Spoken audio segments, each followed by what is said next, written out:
Hello friends! So this week, it is the first week of December and I have 2 holiday markets that I am doing this weekend.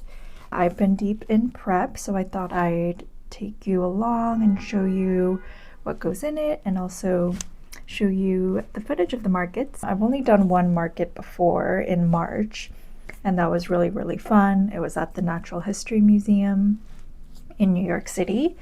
And that was an evening event. So it was just a few hours, which was a good, manageable intro to selling at a market. But this time I have one similar type of evening event on Friday, and then I have a full day market on Saturday. And I'm really excited to meet the other vendors, and I think because it's the holiday season, there's going to be live music and lots of cozy atmosphere, but at the same time I am really overwhelmed. I'm worried physically preparing to sell all day and talk all day, and I know I'm gonna need tons of water because I'm always feeling very dehydrated at these kinds of public events. But thankfully my partner is coming to help along, and I have been steadily preparing for a few weeks now. I do want to mention, if you're new here, my name is Carolyn. I'm an artist, illustrator, and writer based in New York City. I share some of my process and life and all that good stuff here on YouTube. I also write on Substack called See You, so if writing's more your vibe, you can check me out there. And thank you for being here, and I hope you enjoy the video. My apartment is a huge mess right now, this room, but I do want to show you, I've been preparing these little print packs. Each one of these has 4 prints in them. I have these business cards. I'm trying to get rid of these, but what I like to do for these is round the corners. This gives it a nice little edge. I've been organizing my tasks in my new Hobonichi weeks. So here I have like a full list of all the things that need to get done. I'm not great committing to tasks more than one day beyond the future, which is why this is all blank, but there's gonna be lots to do. These stickers are new. I just printed these. You are ever changing just like the moon. These are clear stickers, which is always fun. And then I also made these sticker sheets. These are also clear, and I am in love with how they came out, and I want to make more sticker sheets. Some other new things, I made 4 new prints. These are actually art I created several years ago. I also wanted to share the story of how I got this cart. I got this for free off the street. It was right next to the postal drop box, very close to my apartment. And it was just chilling on the sidewalk.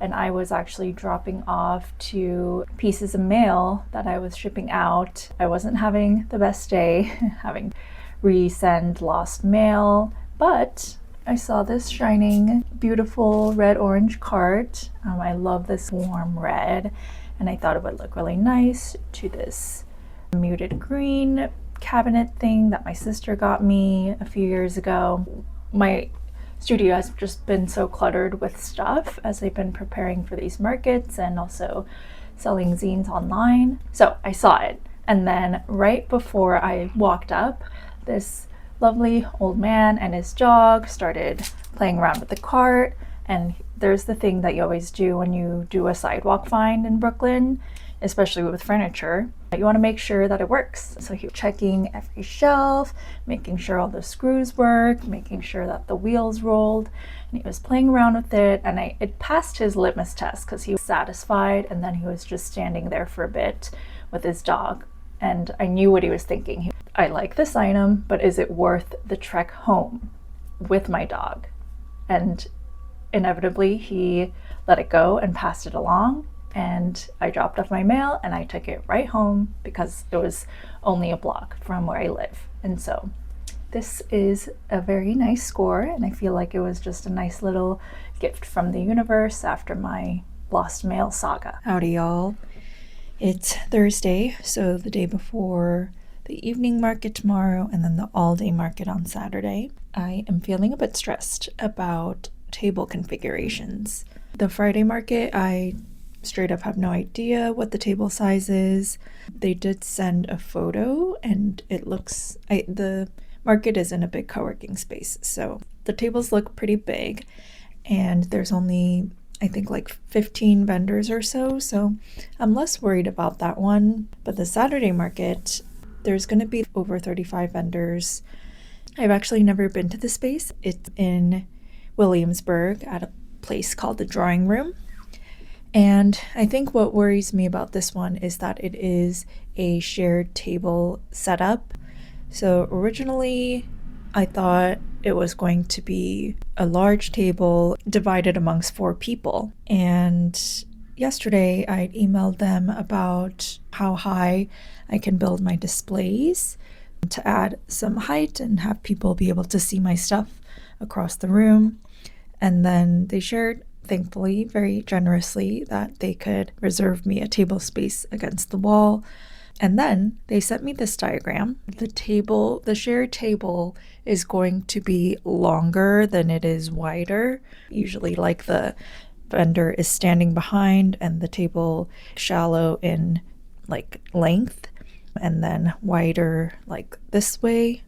My sense of width versus length is unclear, but like the distance between like me and you as a shopper would be shorter, and then it would be wider, so I can like easily grab things and answer questions and all that stuff. But according to this diagram, if the table is longer, if it's like 3.5 feet away from me to you, and then I'm in a shorter space, I guess I'm less worried about the width than the length, and managing how to put products on that length. Obviously, I want my wire displays there to add height, but then if I'm standing behind, how am I supposed to reach beyond that to like grab anything or like rearrange things, as things probably get a little messed up and need tidying as the day goes by?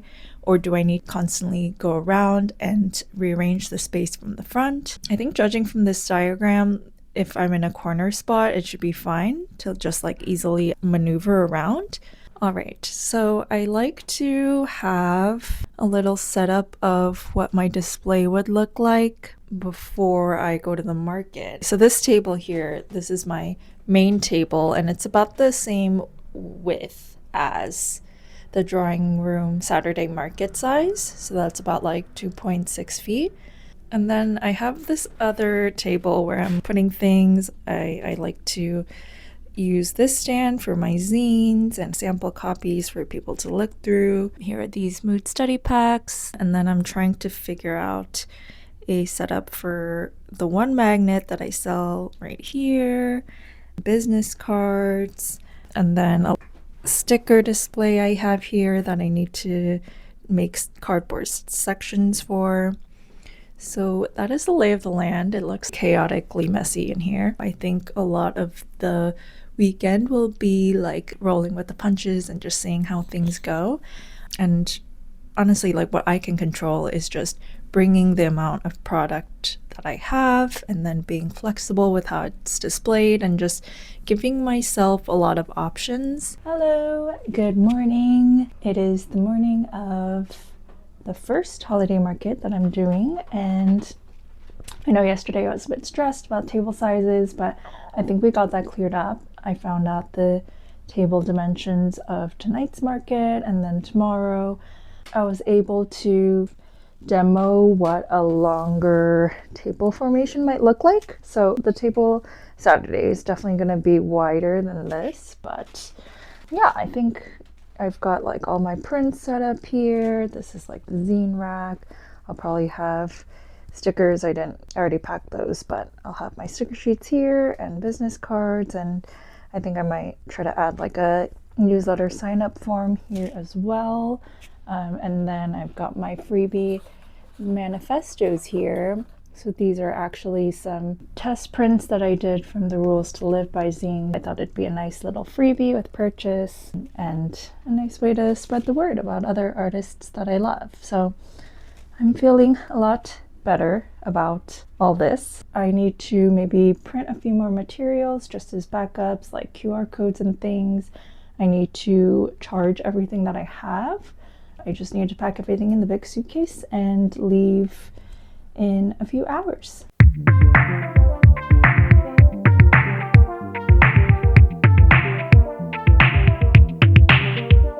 All right, we are ready to go to Friday market. I'm all packed, fully dressed. Here's the big bag, really hard to lift. Oh God, I cannot lift it with one hand.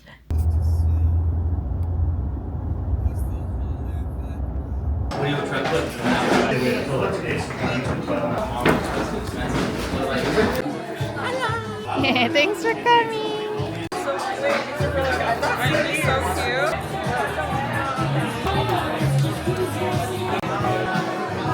Day one market is complete. I had some friends come through and come hang out with me, which was really fun. And the market, I got to meet a lot of different vendors, some people who make honey, some person who has a farm in Taiwan and is making soaps and skincare, some ceramicists, sewing people, music people, and we also got to celebrate the organizer's birthday with champagne and cake. I am gonna go to sleep really soon and try to rest up for the full day ahead tomorrow.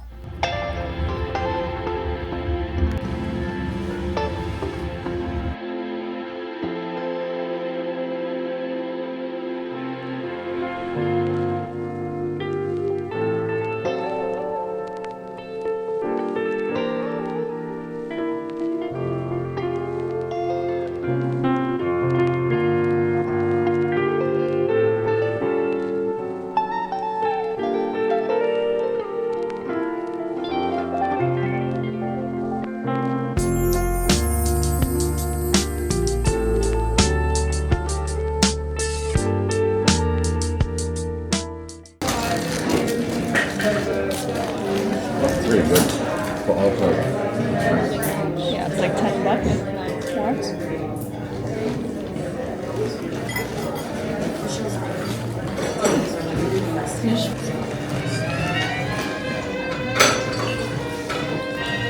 Hey, it's not known as cheesy, so if you touch anything, then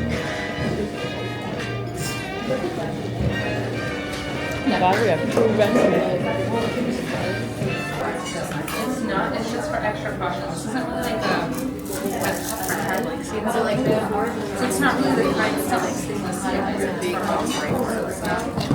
So, yeah.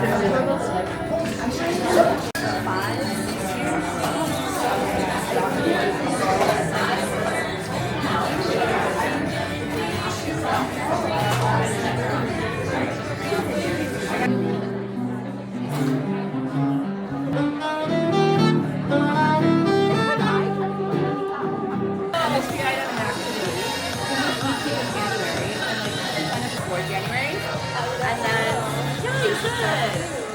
5 minutes. And then I did like a big. You got it. You got it. People that aren't really careful part. Yeah. Ooh. Thank you. Oh, I love it. Yeah, she lives in Brooklyn. These like local.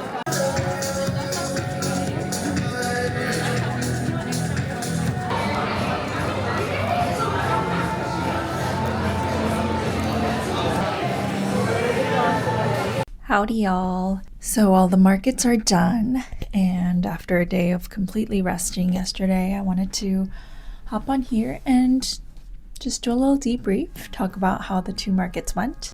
I've done 3 markets this year in total. Now that I've done all of them, I have a good sense of what I can do better and how to approach doing these kinds of markets. So I took a few notes that I wanted to go through. One is to really tailor your table and what you're going to be presenting and pitching the most based on the market that you're at. So I would say the market that I did in March and the one I did Friday night, those did really well in terms of the sales to hour ratio. So both of those were evening markets, and I think if I look at it from like an hourly perspective, I made way more in those hours than like an all-day market like the one I did on Saturday. But they're different because I would say the Friday market and then the one I did in March, those were both specific to Asian American makers and sellers. And then I think the one that I did in March, that was mostly just Korean American vendors. And I think more specified, targeted markets, I think those really work for selling certain kinds of products. So I have some art prints and some zines that are specifically about Korean culture or like pay some sort of homage to it. So I generally notice like those sell well there. The market I did on Saturday was in a creative third space at the drawing room. And I think the sort of average customer that comes in there is a bit younger. Most of them like creating things. We live in New York. There's like a ton of creatives who live here. And so I think I could have done a better job on Saturday pitching more of my newsletter or my newest zine that was specifically about creativity and like navigating through your own creative journey. Got like a lot of newsletters signups on Saturday, which wasn't really something I'm expressly pushing, but I think people were like gravitating towards it, and I think I could have like gotten a lot more folks to sign up for my newsletter if I were actively pushing it more. That segues into the second thing, which was in my brain, I guess like a competitive person and numbers driven person. So the whole time for both like Friday and Saturday markets, looking at my sales and oh my god, I'm not making as much as I thought I would, even though I made these new products which seem to be getting a good amount of attention and people seem to be liking it. And then I would be like doing mini, should I have priced it lower? What could I have done better to sell more? You will honestly drive yourself insane if you hyper criticize like how to sell more while you're there. I think the best thing that I could have done is to just be present and talk to people and just see, even if they're not buying, what they gravitate towards and what seems to catch their eye. I think all of that is really valuable data beyond just like selling your stuff. That might be the goal, but I think it's always good to remind myself markets are way more about just selling your stuff. It's also about connecting to people one-on-one, telling them about your work and what you're all about, and bonding over maybe your shared values or sharing some stuff about your process and inspiring someone else of how they can make their own work. And one of my favorite parts about doing these markets is getting to know other vendors, and there's so many other amazing artists and creatives out there, and they're also supportive of each other. My table mate on Saturday, she was such a hype woman for me, and she was selling my zines, kept popping into, oh my god, this person needs this thing or that thing, based on her having talked to that person while they were at her table. And so I loved feeding off of that different energy we all have in terms of how we connect to people, customers, and getting really inspired by seeing how other people do it. So yeah, I think that is a huge part of a market, and really reminded me doing markets isn't just about trying to make as much money as possible. Same reason why we make art, which is not just to make as much money as possible, because we could be doing that in a lot of other different ways. What else? People really liked my winter practice zine, which is not a surprise because I already have gotten that surprise from the internet, seeing how well it sold online.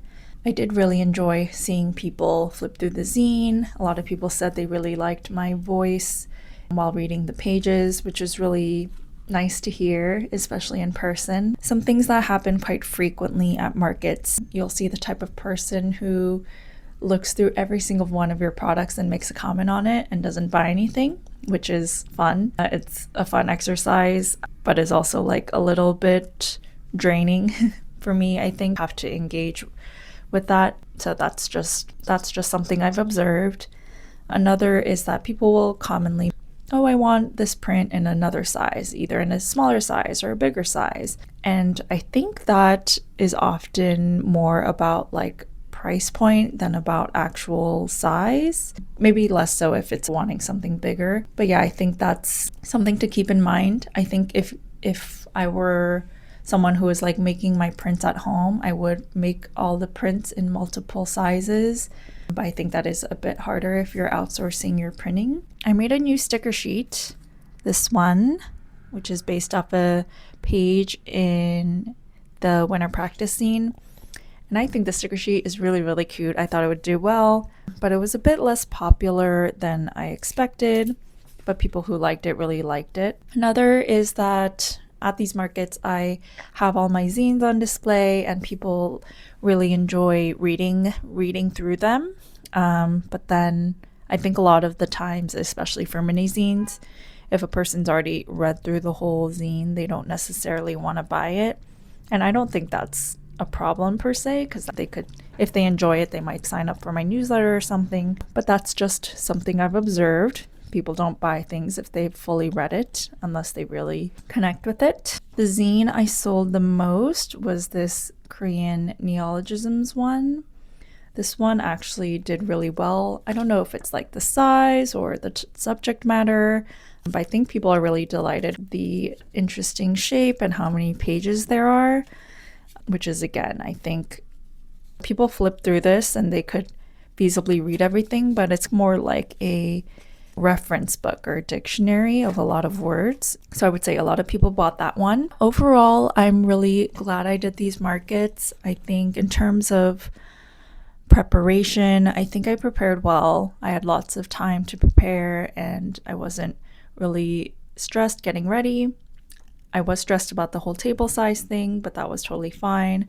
I think the MO for that is to just show up as early as you can and take your time setting up and finagling things. In terms of energy level, which is the thing I was most worried about doing an all-day market on Saturday, there was definitely an afternoon slump of like 4 to 5:30 p.m. I was just sitting there not super engaging with people. And yeah, I think like when you're at a market, I think I'm the shopper. I don't necessarily want to be pitched to and I know what I want to buy, or if I know what I want to buy or not want to buy just based on looking through things and taking my time with it. But there's lots of different kinds of people in the world. Other people really like being talked to and hearing about the work as well as seeing it. You can't always just assume that people want to shop how you might like to shop. I think every artist can be at these markets, even if you don't want to engage in small talk at all, or you have some language barriers. You absolutely should and still deserve to be at these markets and sell your work, and your stuff will get sold just based on the value of your art and how that person connects with it. The ebbs and flows of how much you like chat people up or not, I don't think those are always like directly impacting how well you sell your stuff. I think some people are really strong in talking with customers and connecting with them and doing that sale. Some people are less. I go through waves, but I would definitely say I'm more on the side of less talking with people and like wanting the work to speak for itself. But I think what I learned at the Saturday market is it is really important for me to talk about my work in order to get them to sign up for my newsletter or to get them more invested who I am as a person.